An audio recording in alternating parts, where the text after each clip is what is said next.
নেপথ্যত থকা প্ৰত্যেকজন ব্যক্তিলৈ কৃতজ্ঞতা আৰু শুভেচ্ছা জনাই এইবাৰ মঞ্চত উপস্থাপন কৰিবলৈ লৈছোঁ সমূহ নৱম শ্ৰেণী ক শাখাৰ ছাত্ৰ ছাত্ৰীসকলৰ এক ব্যতিক্ৰমী প্ৰয়াস আৰু ৰাজনীল দত্ত বৰগোহাঁই ছাৰৰ এক সৃষ্টি আৰু নিৰ্দেশনাৰে এখন স্তুতি নাট বৃদ্ধাশ্ৰম some fractions of emotions উপস্থাপনৰ দিশত কিবা যদি ত্ৰুটি ৰৈ যায় তাৰ বাবে পোনপ্ৰথমে আমি ক্ষমা মাগিছোঁ এয়া বৃদ্ধাশ্ৰম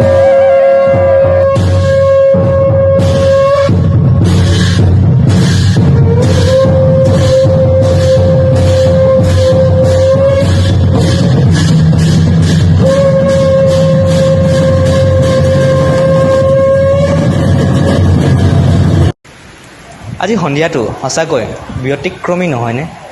দিনত এক উমাল পৰিৱেশ, এতিয়া আকৌ চিপচিপীয়া বৰষুণ আৰু মৃদু বতাহ। সঁচাকৈয়ে দেই, বৰ সুন্দৰ পৰিৱেশ, মনটো প্ৰফুল্লিত হৈ গৈছে। প্ৰফুল্লিতটো হ'বই যেতিয়াই প্ৰফুল্ল বৰুৱা লগত থাকিব।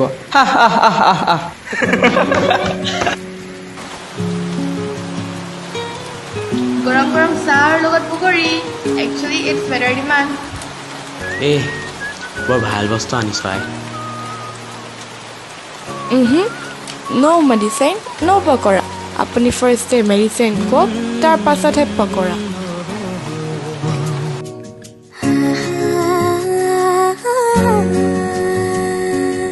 এফুটা হাঁহিৰে হাঁহি সামৰিলে হিয়া মোৰ মৰহি যায়। আজৰি পৰতে কথাবোৰ গাঁঠিলো পাহৰো তোমাকে পাই। মৰম কি এনেকুৱাই, মৰম কি এনেকুৱাই। চাহ আৰু পকৰিৰ লগত এনেকুৱা বতৰত কাহিনী শুনাৰ আমেজেই সুকীয়া। আণ্টি, আপুনি এটা ভাল কাহিনী শুনাওকচোন আজি। কাহিনী কি ক'ম, মই সঁচাকৈয়ে নাজানো কাহিনী ক'ব। বাৰু এটা সঁচা কাহিনীকে কওঁ, যিটো মোৰ নিজৰ কাহিনী। সুন্দৰ সুন্দৰ, পকৰি কেইটামান আৰু বেছিকৈ লাগে চাগে মোক। প্ৰত্যেক ছোৱালীৰে কিছুমান সপোন থাকে। সেই সপোনবোৰক বুকুত সামৰি ময়ো গুচি গৈছিলোঁ দেউতাৰ ইচ্ছাৰে আন এখন ঘৰলৈ।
আইতা আইতা ক'ত যোৱা তুমি? ময়ো যাম পাপা আইতাৰ লগত। মই 4 দিনৰ পাছত আকৌ ঘূৰি আহিম। পাপাই মোক এখন ৱৰ্কশ্বপলৈহে লৈ যাব, য'ত মোৰ দৰে মানুহবোৰ লগ হৈ ফূৰ্তি কৰিব। আৰু এটা কথা, তুমি কিন্তু মাক আমনি নকৰিবা দেই। আইতাক যাব দিয়া। মোক চাওঁ ময়ূৰী, মোক ভিতৰলৈ লৈ যোৱা।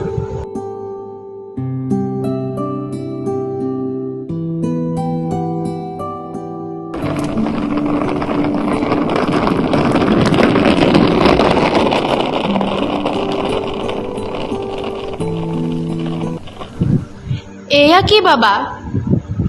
বৃদ্ধাশ্ৰম? মা, আই এম চৰি তোমাৰ কাৰণে মোৰ আৰু ময়ূৰীৰ মাজত বহুত অশান্তি হৈছে কেৱল কাজিয়া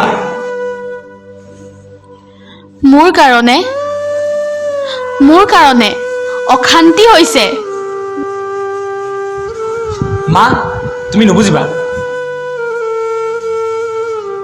বোপাই মই বুজি নেপাওঁ ঠিকেই কৈছ তই যেতিয়া তোৰ এটা দুটা মাত ফুটিছিল তয়ো বহু কথা বুজাবলৈ চেষ্টা কৰিছিলি সকলোৱে তোৰ সেই কথাবোৰ বুজি পোৱা নাছিল কিন্তু মই তোৰ সেই ভাষা বুজি পাইছিলোঁ বাৰু যি কি নহওক তহঁতি সদায় সুখী হৈ থাক মোক মোৰ মৰম দিবি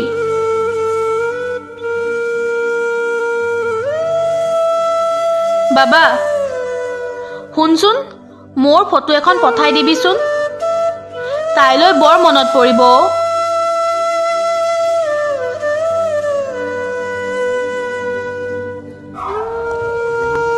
তহঁত সদায় সুখী হৈ থাক হৃদয়ত কিমান বোজা ৰাখি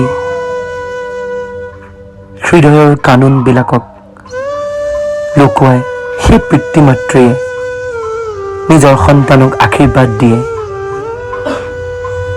যেতিয়া সেই পিতৃ মাতৃসকলকে সাংসাৰিক জীৱন গঢ়াৰ পাছত নিজৰ সন্তানে তেওঁলোকক বৃদ্ধাশ্ৰমলৈ প্ৰেৰণ কৰে তেওঁলোকৰ জীৱনৰ বোজা বুলি আইতাক আনি দিয়া মোৰ এনে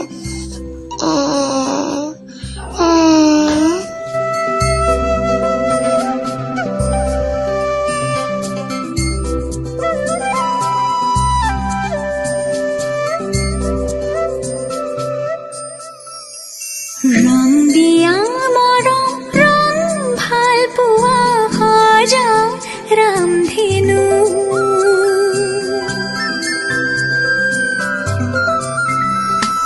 ৰং দিয়া মৰম ৰং ভাল পোৱা সজা ৰামধেনু ৰং জীৱনৰে সুখ দুখৰে সজা ৰামধেনু এবুকু মৰমৰ বাহিৰে মোৰ বুলিবলে আছে কিনো মিঠা মিঠা সপোনে দি থকক বনাব জানো ৰং দিয়া মৰম ৰং ভাল পোৱা সজা ৰামধেনু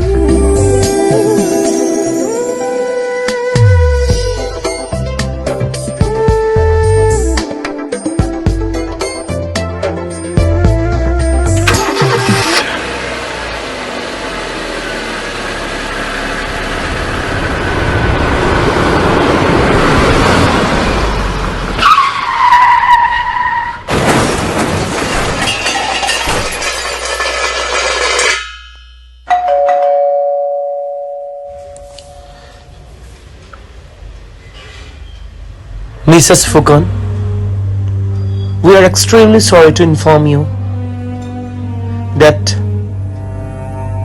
Mr. Fukan is no more. আৰু তেখেতে শেষবাৰৰ কাৰণে কোৱা শব্দটো আছিলে মা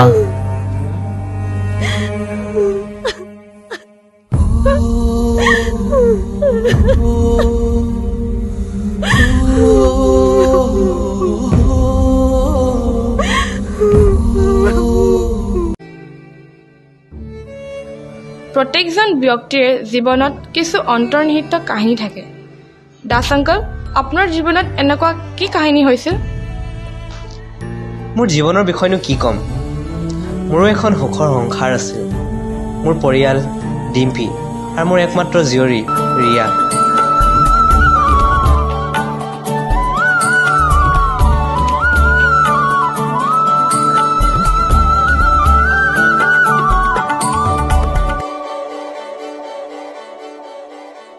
শুভ্ৰ বলাকাৰ দেউতাত সপোন ৰহন খলা দূৰণিৰ সাগৰ পাৰত বাজে বাহি মধুসনা শুভ্ৰ বলাকাৰ দেউতাত সপোন ৰহন খনা দূৰণিৰ সাগৰ পাৰত বাজে বাঁহী মধুসনা এয়া আপোনালোকে দেখিবলৈ পালে 25 বছৰৰ বৰ্ষপূৰ্তিত নুৰ মহাবিদ্যালয়ে অহাকালিলৈ উদযাপন কৰিবলগীয়া ৰূপালী জয়ন্তীত পাৰ্চী হতে এটা নৃত্য পৰিৱেশন কৰিব আৰু তাৰে প্ৰস্তুতি চলি আছে। ফাইনেলি আজি প্ৰেক্টিছটো সম্পূৰ্ণ হ'ল। ঐ ৰিয়া, তোৰ পাপা। হা হা হা। আই পোষ্ট অফিচৰ কাম এটা ফালে আহিছিলোঁ, ভাবিলোঁ তোক দেখা এটা দি যাম। ল এইটো চকলেট। নাই নেলাগে, তুমি মোৰ কলেজলৈ কেনেকৈ আহিলা পাপা? মোক সকলোৱে হাঁহিব তোৰ দেউতা ছিকিউৰিটি গাৰ্ড বুলি। যোৱা তুমি, আৰু কিমান অশান্তি নকৰা তুমি মোৰ জীৱনটোত।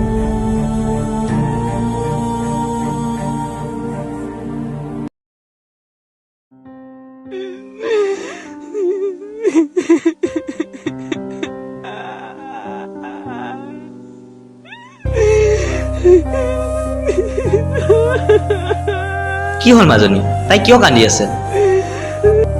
কিয় নেকান্দিব তাই? আপুনি কওক মোক। ইমান দিনৰ পৰা কৈ আছো আপোনাক এই চিকিউৰিটি কামটো এৰি বেলেগ এটা কাম বিচাৰক। ময়ো লাজ পাওঁ আৰু মাজনীও সকলোৰে আগত লাজ পায়। তাইৰ লগৰবোৰে হাঁহে। ডিম্পী, কামত কি হ'ল ডাঙৰ? যদি এই কামৰ জৰিয়তে মই মোৰ ঘৰখন পোহপাল দিব পাৰিছোঁ, তাত লাজৰ কি কথা? এইদৰে ওচৰ চুবুৰীয়াৰ আগত সদায় সদায় কাজিয়া কৰি থাকিবলৈ মন নাই আৰু। আজি সিদ্ধান্ত লওক, এইখন ঘৰত আমি থাকিম নাইবা আপুনি থাকিব। জীয়াই থাকিব পৰাকৈ সাঁচতীয়া ধনকেইটাহে আছে। তুমি কি কৈছা এইবোৰ? ঠিক আছে, ময়ো যামগৈ, তোমালোকে শান্তিত থাকা। মাজনী ওলাই আছোন এবাৰ, তোৰ মুখখন চাই যাওঁ।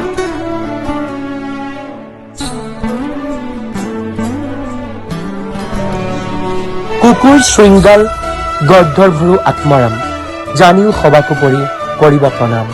গুৰুজনাই কৈছিল যে আমি প্ৰত্যেক ব্যক্তিক, প্ৰত্যেক জীৱক আমি সমান জ্ঞান কৰিব লাগে, কাৰণ প্ৰত্যেকৰে হৃদয় নিহিত হৈ থাকে। কিন্তু সাম্প্ৰতিক সমাজ ব্যৱস্থাত আমাৰ ক্ষুদ্ৰ কাম কৰা লোকসকলক বহুতে অৱহেলা কৰে, উপহাসৰ দৃষ্টিৰ চাই। গতিকে এনে কাৰণত কিছু কিছু সুখী পৰিয়ালো ভংগ হয়। তাৰ উদাহৰণ আমি অলপতে দেখিবলৈ পালো মিষ্টাৰ দাসৰ পৰিয়ালটোত। সেই ক্ষুদ্ৰ কাম কৰা ব্যক্তিজনে যদি তেখেতৰ পৰিয়ালটো সুখী আৰু সুন্দৰভাৱে প্ৰতিপালন কৰিব পাৰে, তেনেহ'লে আপুনি মই তাক প্ৰশ্ন কৰাৰ প্ৰয়োজন কি?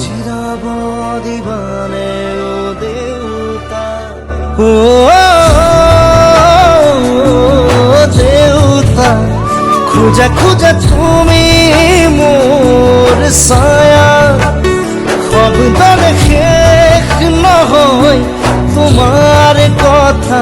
মোৰ দেউতা মনে যদি তোকে চকুলো নিচুকাই দিবানে ও দেউতা। মা,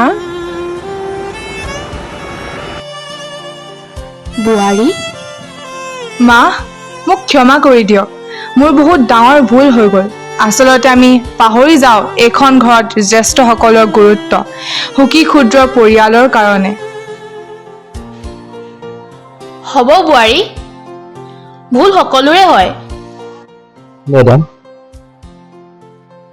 আপুনি যাবগৈ হলে ভাল খবৰ দিম, কিন্তু মোৰ সেই কৌতুকবোৰ শুনিবলৈ মানুহ নোহোৱা খবৰ দিয়া।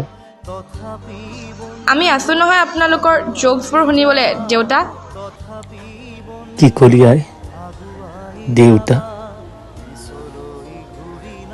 শব্দটো শুনি যেন মনটো ভৰি গ'ল মোৰ। সৰুতে যে সন্তানে দেউতা আৰু মাকক হেৰুৱায়, তেওঁলোকক সুধিব লাগে মা আৰু দেউতাৰ মূল্য কি। সেইকাৰণে দেউতা মায়ে এৰি যোৱা এই ঘৰখনক এখন আশ্ৰম হিচাপে ৰাখিম বুলি আমি প্ৰতিজ্ঞা লৈছোঁ, যাতে আপোনালোকৰ মৰমবোৰ আমি পাওঁ। পাবা শেষত সকলো পাবা পাপা আমাক মাফ কৰি দিয়া আমাৰ ভুল হৈ গ'ল তোমাৰ মৰমবোৰ তোমাৰ আন উপস্থিতিতহে যেন অনুভৱ কৰিলোঁ মোৰো ভুল হৈ গ'ল আপুনি যিয়ে চাকৰি নকৰক আমাক কেতিয়াও অভাৱ দিয়া নাছিল স্বামী স্ত্ৰীৰ মাজত মৰম চেনেহ থাকেই কিন্তু আটাইতকৈ প্ৰয়োজনীয় বস্তুটো হৈছে সন্মান আচলতে আমি প্ৰত্যেকে প্ৰত্যেকজনক সন্মান কৰা বহুত প্ৰয়োজন মৰমটো সকলোতে থাকে কেৱল জ্যেষ্ঠজনে কনিষ্ঠজনকো নহয় এজন বন্ধুৱে আন এজন বন্ধুক আনকি কনিষ্ঠজনকো মৰম আৰু আদৰ কৰা উচিত আমাৰ এই জীৱন সুখ দুখ কৰো আলিঙ্গন মিষ্টাৰ বৰুৱা হয় মেডাম লগ পাম পৃথিৱীখন যিহেতু গোলাকাৰ অনাগত দিনবোৰত নিশ্চয় লগ পাম ইমান কম দিন লগ পালো সকলোকে এৰি যাবলৈ পাই এনে লাগিছে যেন আৰু অলপ সময় যদি সকলোৰে লগত কটাব পৰা হলে আপুনি ঠিকেই কৈছে কিন্তু মই ভাবো যে ভাল ভাল মুহূৰ্তবোৰ যদি আমি দিন মাহ বছৰ ঋতু এইবোৰে নুজুখি হৃদয়ৰ সেই স্পন্দনৰ হিচাপত যদি জোখো বহুত যেন লাগিব নহয়নে বাৰু মেডাম ঠিকেই আমি প্ৰত্যেকে আমাৰ কাহিনী কলো কিন্তু আপোনাৰ হাঁহিবোৰৰ আঁৰত লুকাই থকা কাহিনী আধৰুৱা হ'ল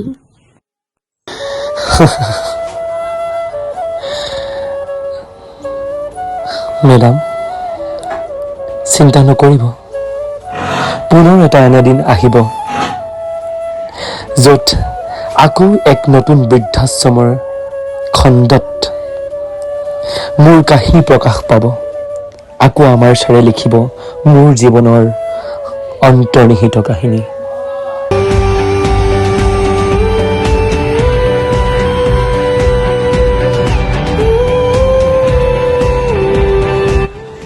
বৃদ্ধাশ্ৰমৰ মাজেৰে আমি দেখুৱাবলৈ যত্ন কৰিলোঁ যে আমাৰ প্ৰত্যেকৰে মাজত মৰম আদৰ আবেগ অনুভূতি এই বস্তুবিলাক থাকেই কিন্তু আটাইতকৈ প্ৰয়োজনীয় বস্তুটো হৈছে এজনৰ আন এজনৰ প্ৰতি থকা সন্মান সেয়া এজন ছাত্ৰই কৰা শিক্ষকক সন্মান হওক বা কনিষ্ঠজনে কৰা জ্যেষ্ঠজনক সন্মানেই হওক আমাৰ জীৱনত থকা সৰু সৰু ব্যক্তিসকলৰ প্ৰতি থকা সন্মানেই হওক আৰু আমাৰ ঘৰখনত থকা জ্যেষ্ঠ বৃদ্ধসকলক কৰা সন্মানেই হওক